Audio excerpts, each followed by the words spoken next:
The studio was loud with last-minute prep as American Voices Live got set to air. Tonight was a big deal. Karoline Leavitt, a young conservative who'd been getting attention, was facing James Kessler, a hard-hitting journalist who didn't mess around. People watching at home figured it'd start with politics, but turn into a real fight fast. James sat at the table, flipping through his notes, looking chill but ready to go. Karoline adjusted her mic, keeping her cool, hands resting easy. The host, Tom Hayes, a fast talker who loved a good argument, jumped in. "Hey folks, welcome to American Voices Live. We've got Karoline Leavitt and James Kessler tonight, talking leadership, policy, whatever else comes up.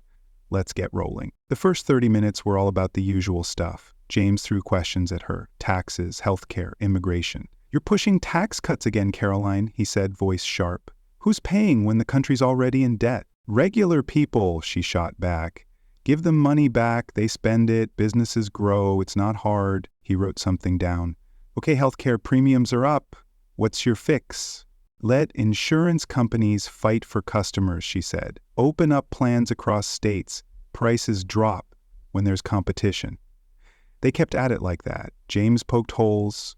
Karoline pushed back. She was good, quick, clear. Didn't sound like a politician reading a script. People in the audience were into it. Some nodded, some typed on their phones. Tom sat back watching, waiting for the moment it'd heat up. Then James changed it up. He dropped his pen, leaned forward, and ditched the policy talk. "All right, Karoline, let's switch gears. You're big on faith? Say it's what drives you, even shapes your laws. That true?" "Yeah," she said. No hesitation. "Faith's a huge part of me and how I lead." He gave a small grin. "Fine. But look, less people believe in God every year. Science has answers faith doesn't touch. Why keep going on about it? Isn't it just old stuff nobody cares about anymore?" The room got real quiet. Tom sat up, ready for a showdown. Karoline didn't move. She waited a second, then said, "You think faith's just something weak people need, James?" "I think it's a nice story," he said. "Doesn't mean it's real." She nodded a bit. "Okay. So when life gets tough, when you've got nothing left, what do you hold on to?" James crossed his arms. "Facts. Stuff I can see and know." "Sure," she said, "but what about when your kid's in the hospital, hooked up to machines, and the doctors say they're out of moves? What do facts do for you then?" James tapped his fingers on the table a couple times. He didn't look mad, but he was listening. The audience stayed quiet, waiting to see where this was going. Karoline kept talking. "I'm not saying faith makes everything okay. It doesn't fix the problem or bring anybody back. But when life falls apart, it's what people grab. And it's not just about making it through. It's about getting back up. I've seen it myself." James laughed a little, not mean, just dry. "Seen it how? You're young, Karoline. What's faith done for you that figuring things out can't?" "I met someone who showed me," she said. "Her name was Ellen." He raised an eyebrow. "Ellen who?" "Just Ellen," Karoline said. "I was 22, just out of college, working as an aide in Nashville. Back then I was all about politics, running around, writing stuff for my boss, trying to get ahead. I thought that's what mattered most. Then I met her at this event for old folks." James didn't say anything, just let her go. Karoline kept it up. It was one of those deals where politicians show up, shake hands, take a picture, and leave. I was there to help my boss, take notes, keep him on track, get out fast. But Ellen didn't let me off easy. She was 68, sitting at a table with a coffee, wearing this worn-out sweater. She waved me over and said, "Sit down for a minute." "What'd she want from you?" James asked. "Nothing," Karoline said. "She just started talking, asked about my day, my job, like I was the one who needed checking on. I figured she was lonely, so I sat there. Then she told me about her life." The audience got real still, listening close. Karoline's voice got quieter. She said her husband died from a heart attack 10 years back. Her daughter got killed by a drunk driver, left a little boy behind, her grandson. That kid got leukemia and didn't make it past 6. No family left after that. And there she was, drinking her coffee, asking how I was holding up. James looked at her, not moving. "That's a lot to handle. How'd she keep going?" "She told me," Karoline said. She said, "Faith isn't about proving anything. It's what keeps you standing when there's nothing left. Every morning she'd get up and pray, not to change what happened, but to keep herself going. I was 22, James. I thought being strong was about winning fights and getting stuff done. Ellen showed me nobody made a sound. James shifted in his chair, thinking. So she made it work for her, he said. That's her thing. Doesn't mean faith's true for everybody. Maybe not, Karoline said. But it was true for her, true enough to keep her from giving up.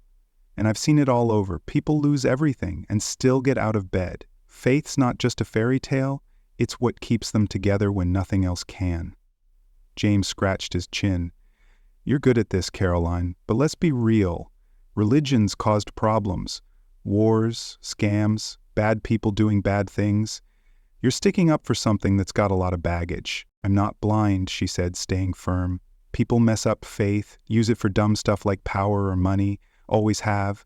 But it's also done good, built schools, fed people, helped folks keep going. You don't toss it out because some idiots got it wrong. James grinned a little, but it wasn't sharp anymore. You're skipping around. Less people believe now. It's fading. Why keep fighting for something that's losing? It's not about how many people, Karoline said. It's about what they go through. Ellen didn't need a bunch of people agreeing with her to keep going. Neither do the millions like her out there. James opened his mouth, then stopped. Tom cut in. James, you got something to say? James looked at the audience, then back at Karoline. I need a second to think about that. People started whispering. James Kessler, the guy who'd taken down big shots without blinking, didn't have an answer. Karoline didn't act like she won. She just watched him. Then she kept going. There's more, she said. A week after I met Ellen, my boss got a call. She'd had a stroke, fell down in her kitchen. I went to the hospital to see her. She couldn't talk much. Half her body wasn't working. But she grabbed my hand and pointed to this little cross by her bed.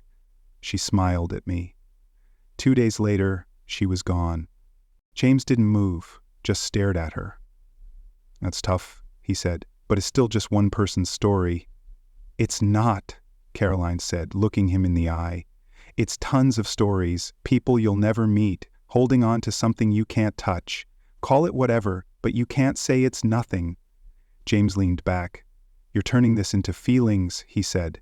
I'm talking about what's real, faith versus thinking straight.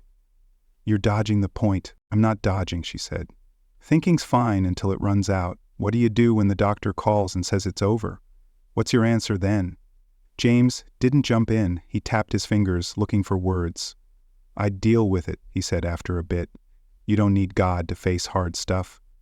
Maybe you don't, Karoline said, but a lot of people do, and it's not weak, it's how they keep moving. Ellen showed me that. She didn't just get by, she lived, right to the end. Tom spoke up. All right, this is getting heavy. James, you got a comeback? James shook his head. I'm still working on it. The audience started talking more. Karoline took a sip of water, staying calm. James flipped a page in his notes, but didn't write anything, just sat there, stuck. The show ended a few minutes later. Tom wrapped it up quick. Big thanks to Karoline Leavitt and James Kessler for tonight. See you all next time. The clapping wasn't loud. People seemed confused about what just happened. James took off his mic, nodded at Karoline, and walked off fast. She stayed a little longer, watching folks leave, some chatting quietly, some texting like mad. Her phone started going off before she got backstage. Her team sent messages. You killed it. He didn't know what to do. Then Twitter blew up. Karoline Leavitt shut James Kessler down with one story. Never seen him stuck like that. Even people who didn't like her said stuff. One guy posted, I don't buy God, but she got me thinking. That's new. By night, clips were everywhere. News ran lines like Leavitt's faith talk stops Kessler cold. Late night guys jumped in. Kessler's always got something smart to say, one laughed. Not tonight, he just sat there. James didn't say a thing. No posts, no calls, nothing.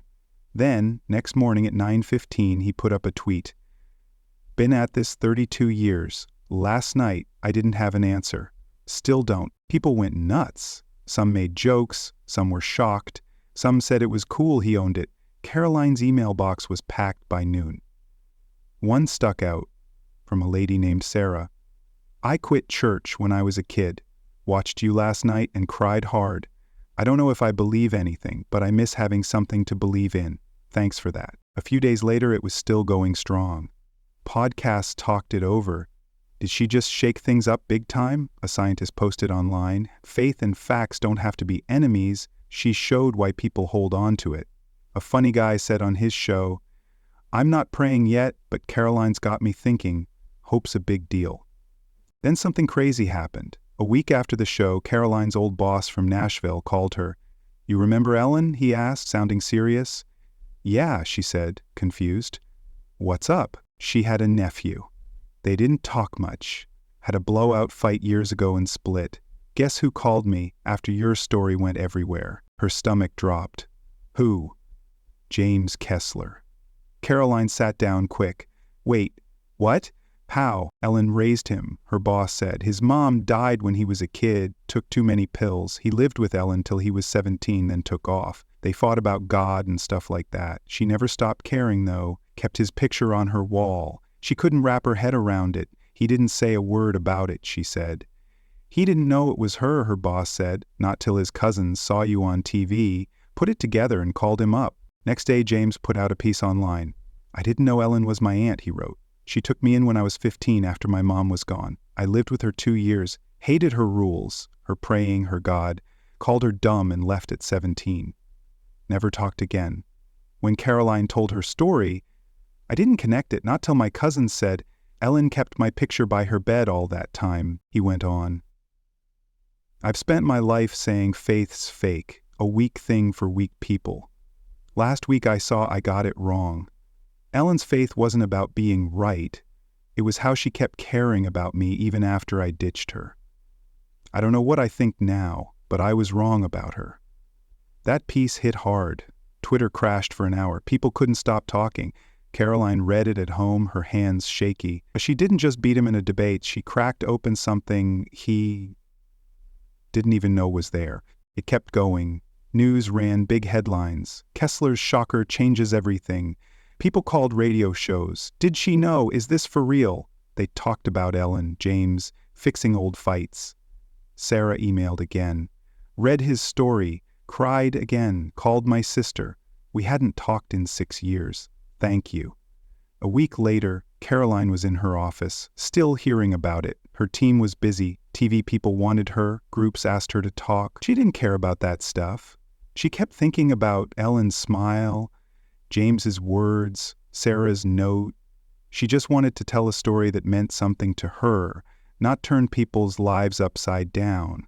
But sometimes a story does way more than you think. And out there, folks were still talking, still wondering, still trying to figure it all out. This whole thing taught us something big. Sometimes what keeps us going isn't about being right or having all the answers. It's about holding on to something, anything, when life knocks you down. Ellen showed Karoline that faith isn't just talk. It's strength, even when everything's gone. James learned it too, years late, that love can stick around even when you push it away. In real life, that means we don't have to agree on everything to see what matters. Maybe it's faith, maybe it's family, maybe it's just not giving up. Next time you're stuck, think about what keeps you moving. It's probably more than you realize. Thanks to everyone who watched, shared, and felt something from this. Keep the conversation going. Tell us your story. Tell us your story in the comments below.